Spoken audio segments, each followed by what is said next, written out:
कोई सदस्य अगर सबसे लंबे समय तक निलंबित रहा है तो वो मैं रहा हूं, क्योंकि मैंने मणिपुर का मुद्दा उठाने का एक प्रयास किया था। यह कोशिश की थी कि आप वहां के लोगों का दर्द सुन लीजिए।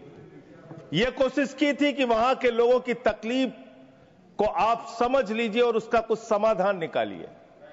और गलती यह थी कि मैं नारा लगाते हुए उस हाउस में बेल के अंदर चला गया था और उसके बाद मुझे 11 महीने तक सस्पेंड रखा गया। एक सेशन के लिए कहा गया, लेकिन फिर सेशन के अंतिम दिन उसकी अवधि बढ़ा दी गई। कोई चिंता की बात नहीं सर, आप 11 महीने सस्पेंड करें, मार्शल से बाहर फिकवा दें, आप सत्ता में कुछ भी कर सकते हैं। लेकिन जो जायज मुद्दे इस देश के हैं, अगर देश का कोई हिस्सा जल रहा है, अगर वहां दंगे फसाद लड़ाई और झगड़े हो रहे हैं, तो इस सदन का सदस्य होने के नाते एक नहीं 1000 बार हम लोग उस मुद्दे को उठाएंगे।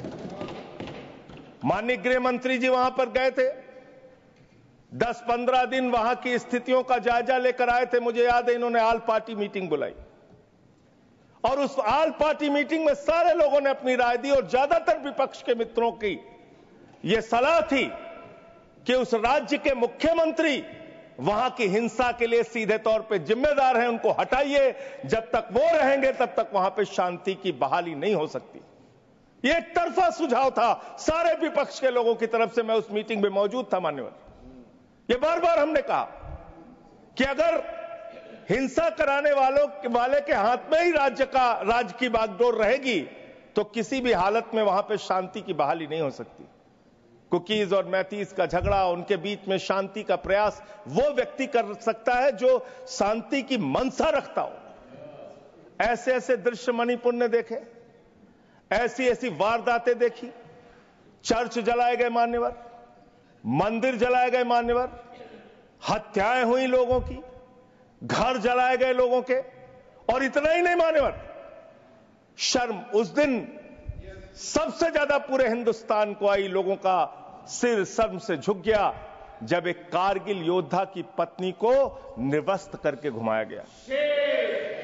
कारगिल योद्धा के पत्नी को मान्यवर। और उस कारगिल योद्धा ने बयान दिया, उसने कहा कि देश की सुरक्षा के लिए, देश की रक्षा के लिए मैंने कारगिल की लड़ाई तो लड़ी, भारत माता को तो बचाया, लेकिन अपनी पत्नी को नहीं बचा पाया। यह क्या हम सबके लिए शर्मिंदगी का विषय नहीं है? यह क्या हम सबके लिए पीड़ा का विषय नहीं है? यह क्या हम सबके लिए दुख का विषय नहीं है? हमने क्या किया उनके साथ? भारत के प्रधानमंत्री 2 वर्षों में मात्र 36 सेकंड के लिए बोलते हैं मान्यवर। 36 सेकंड इसी पार्लियामेंट में 36 सेकंड के लिए प्रधानमंत्री जी ने मणिपुर के ऊपर अपनी बात कही थी, संवेदना जताई थी। कहीं उन्होंने कोई मणिपुर के बारे में बात करना भी उचित नहीं समझा। जाना तो बहुत दूर की बात है, जाना तो बहुत दूर की बात है। 2 साल में आपको अमेरिका जाने की फुर्सत है, आपको दुबई जाने की फुर्सत है, आपको कतर जाने की फुर्सत है, आपको दुनिया के तमाम मंगोलिया जैसे देश में आपको जाने की फुर्सत है, हर जगह जाने की फुर्सत है। आपको मणिपुर जाने की फुर्सत नहीं। इसका क्या जस्टिफिकेशन आप मणिपुर के लोगों को देंगे? इसका क्या कारण आप मणिपुर के लोगों को बताना चाहते हैं? कैसे वो यकीन करें कि भारत के सबसे बड़े अभिभावक, भारत के प्रधानमंत्री उनके दर्द में उनके साथ खड़े हैं? मान्यवर, राज्यों के प्रति आपका अलग अलग रवैया रहता है, समझा जा सकता है। जहां विपक्ष की सरकारें हैं उन सरकारों के प्रति आपका भेदभाव रहता है, समझा जा सकता है। लेकिन जिस राज्य में आपकी डबल इंजन की सरकार है, वहां तो आपकी दोहरी जिम्मेदारी है। दोहरी जिम्मेदारी सुरक्षा की, दोहरी जिम्मेदारी रोजगार देने की, दोहरी जिम्मेदारी उस राज्य के विकास की, दोहरी जिम्मेदारी उस राज्य के किसानों के विकास की। आपकी तो दोहरी जिम्मेदारी है।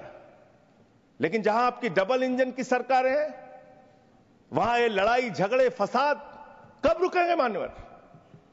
उत्तर प्रदेश की हालत देख लीजिए। कोई त्योहार आता है, होली आए तो 10 दिन पहले से बवाल शुरू, दिवाली आए तो 10 दिन पहले से बवाल शुरू, रामनवमी आए तो 10 दिन पहले से बवाल शुरू, ईद आए तो 10 दिन पहले से बवाल शुरू। इससे क्या हासिल कर लेंगे आप? क्या मिल जाएगा?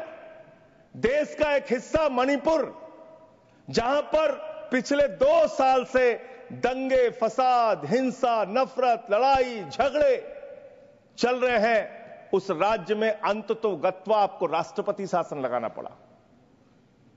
और मुझे तो लगता है आपको तब लगाना पड़ा और आपको तब समझ में आया जब 2024 में 2 की दोनों सीटें आप लोकसभा की वहां पर हार गए, तब आपको लगा कि नहीं, अब कुछ सुधार करने की जरूरत है, अब शायद कोई राजनीतिक सत्ता के परिवर्तन की जरूरत है। तब आपने अपने मुख्यमंत्री को वहां से हटाया, जो सारे अपराधों के लिए सीधे तौर पर जिम्मेदार था। उस मीटिंग में भी हम लोगों ने कहा था, आज फिर आपके सामने दोहरा रहा हूं मान्यवर, और इसलिए मैं आपसे सिर्फ इतना कहना चाहता हूं आपके माध्यम से, माननीय गृह मंत्री जी यहां पर हैं, बस अंतिम बात कह के खत्म करता हूं। आपने राष्ट्रपति शासन लगाया है, वहां के लोगों का विश्वास जीतिए और चुनावी प्रक्रिया में, लोकतांत्रिक प्रक्रिया में एक आपसी भाईचारा और सहमति जो 2 समुदायों के बीच में पिछले 2 साल से बिगड़ी हुई है, उसको बहाल करने की, बनाने की कोशिश कीजिए और चुनाव की प्रक्रिया में जाइए, लोकतंत्र की वहां पे बहाली कीजिए। बहुत बहुत धन्यवाद।